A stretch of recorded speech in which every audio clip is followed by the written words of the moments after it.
ओम शांति। आज 27/6/2025 की ईश्वरीय महावाक्य है। आज की मुरली का सार है, मीठे बच्चे, तुम्हारा टाइम बहुत वैल्यूबल है, इसलिए फालतू बातों में अपना टाइम वेस्ट मत करो। आज का प्रश्न, मनुष्य देवता बनने के लिए बाप की कौन सी श्रीमत मिली हुई है? उत्तर, बच्चे, तुम जबकि मनुष्य देवता बनते हो तो कोई आसुरी स्वभाव नहीं होना चाहिए। दूसरा, कोई पर क्रोध नहीं करना है। तीसरा, किसको भी दुख नहीं देना है। चौथा, कोई भी फालतू बातें कान से नहीं सुननी है। पाप की श्रीमत है हियर नो इविल। आज की मुरली से मुख्य पॉइंट्स। अब बाप कहते हैं, यह झरमुई झगमुई न करो, फलाना ऐसा है, इनमें यह है, कोई भी फालतू बातें नहीं करनी है। यह जैसे कि अपना टाइम वेस्ट करना है। तुम्हारा टाइम बहुत वैल्यूबल है। पढ़ाई से ही अपना कल्याण है, इनसे ही पद पाएंगे। अगला, याद में बैठते बैठते तुम कांटों से फूल बनते हो, कितनी अच्छी युक्ति है। तो बाप की श्रीमत पर चलना चाहिए ना। हर एक की अलग अलग बीमारी होती है, तो हर एक बीमारी के लिए सर्जन है। अगला, भगवान वह है अविनाशी सर्जन। कहते हैं, हम तुमको आधा कल्प के लिए निरोगी बनाते हैं, सिर्फ मुझे याद करो तो विकर विनाश होंगे। तुम 21 जन्मों के लिए निरोगी बन जाएंगे। यह गांठ बांध देनी चाहिए।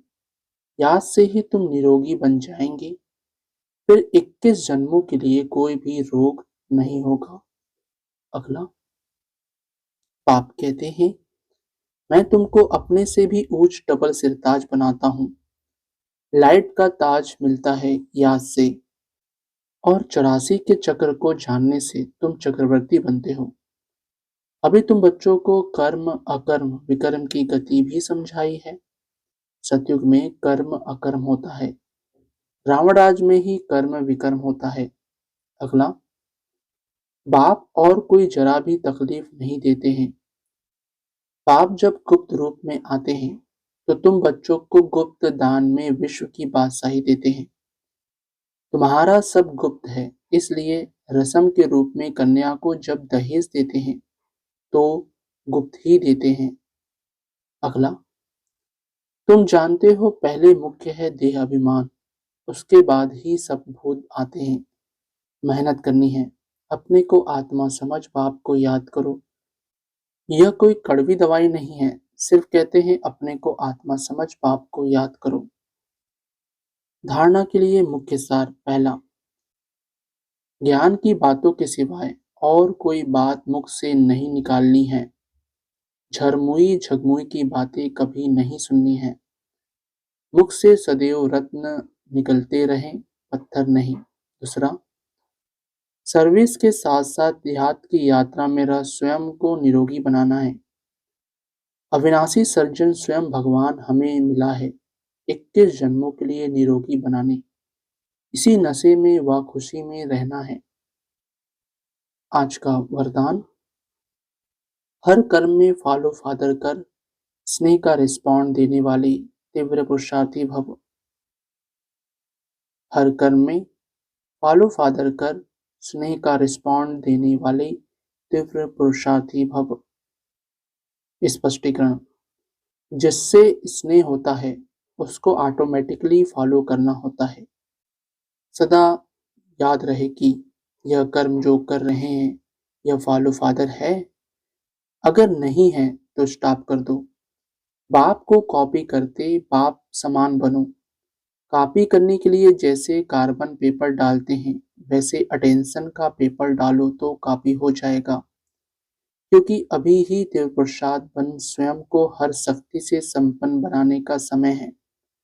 अगर स्वयं स्वयं को संपन्न नहीं कर सकते हो तो सहयोग लो, नहीं तो आगे चल टू लेट हो जाएगा। स्लोगन, संतुष्टता का फल प्रसन्नता है। प्रसन्नचित्त बनने से प्रश्न समाप्त हो जाते हैं। संतुष्टता का फल प्रसन्नता है। प्रसन्नचित्त बनने से प्रश्न समाप्त हो जाते हैं। अव्यक्त इशारे।